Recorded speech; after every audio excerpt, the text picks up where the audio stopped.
abonnez-vous à la chaîne, et n'hésitez pas non plus à liker la vidéo, et activer la cloche de notification. Samantha a retrouvé son enfant, elle en est très heureuse. Mais le petit ne se considère pas comme tel. Willy quant à lui se rien à distance, il a quelques doutes. D'autant plus que c'est Bernardo qui l'a fait venir. De l'autre côté, Luis a pris Fernanda en otage.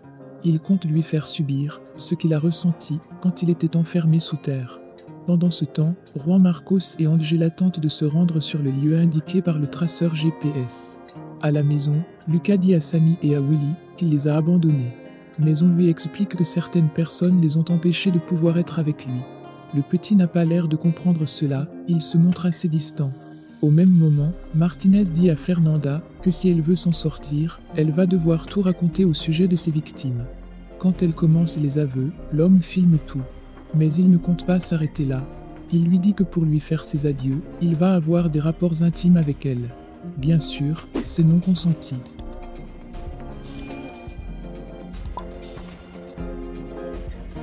Plus tard, Willy emmène Navarro à l'écart. La femme lui reproche le fait d'être distant avec leur fils, qu'ils ont tant attendu. L'homme lui avoue alors qu'il trouve ça étrange, que comme par hasard, Bernardo trouve leur fils. Il lui demande si elle est bien sûre qu'il s'agisse de leur enfant. La femme n'a pas de doute, elle est certaine. Plus tard, Luis se rend dans un terrain vague avec Fernanda. Il la met dans un cercueil. Quand elle se réveille, c'est la panique totale. Le bandit lui dit que tous les deux, ils auraient pu être ensemble, mais elle a voulu se débarrasser de lui. Et donc elle va devoir payer. Avant de l'ensevelir, il récupère ses affaires précieuses, mettant par la même occasion en évidence le traceur que Sammy avait placé dans ses affaires. Lucas continue de discuter avec sa mère, et Guillermo qui est toujours aussi suspicieux. Navarro demande au petit de lui donner une chance de faire partie de sa vie. Le bonhomme n'a pas l'air d'accord. Et quand le moment de rentrer arrive, l'enfant déclare qu'il veut que Willy l'accompagne, car Samantha le stresse beaucoup.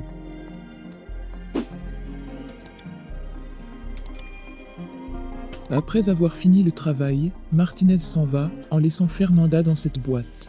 Elle commence à manquer d'oxygène, et finit par s'évanouir.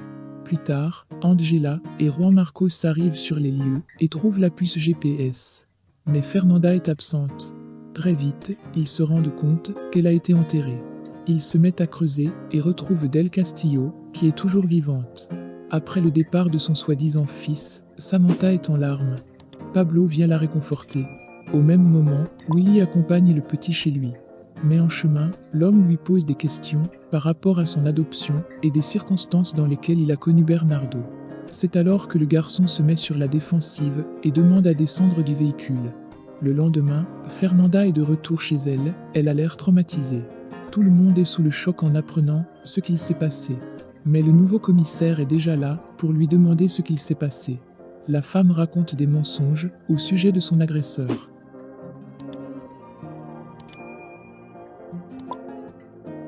Plus tard, Fernanda est dans son lit, elle encore traumatisée par ce qu'elle vient de vivre.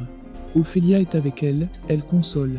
Et là, la femme impitoyable fond en larmes et lui dit qu'elle a vraiment cru que c'était la fin pour elle. Elle ajoute aussi que malgré tout, elle aime sa famille. De même que Bernardo, qui l'a toujours maltraité. À l'entreprise, Lucas est venu voir Willy. Le petit lui annonce qu'il n'est pas son père et donc il ne veut pas le connaître. L'homme trouve sa réaction assez contradictoire. Voilà donc Samantha qui arrive, et le petit change de comportement. Il dit désormais vouloir en savoir plus sur Sammy, mais pas sur Willy. Le soir venu, Nelly arrive chez les Arroyo. Elle dit vouloir les saluer. Quand Pablo arrive, elle lui dit que sa relation avec la Madrid est juste un passe-temps. L'homme n'en a que faire, il s'en va quelques instants après. La jeune femme en profite donc pour placer un micro sur la table.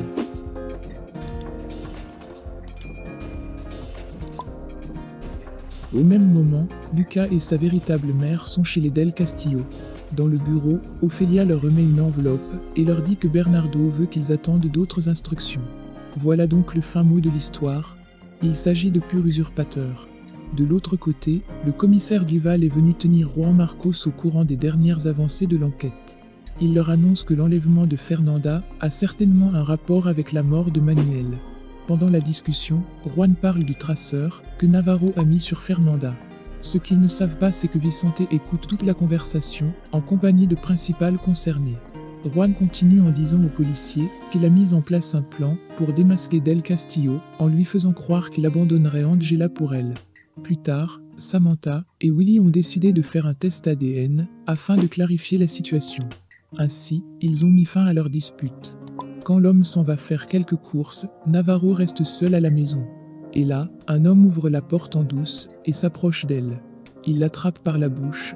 Mais qui est-il ?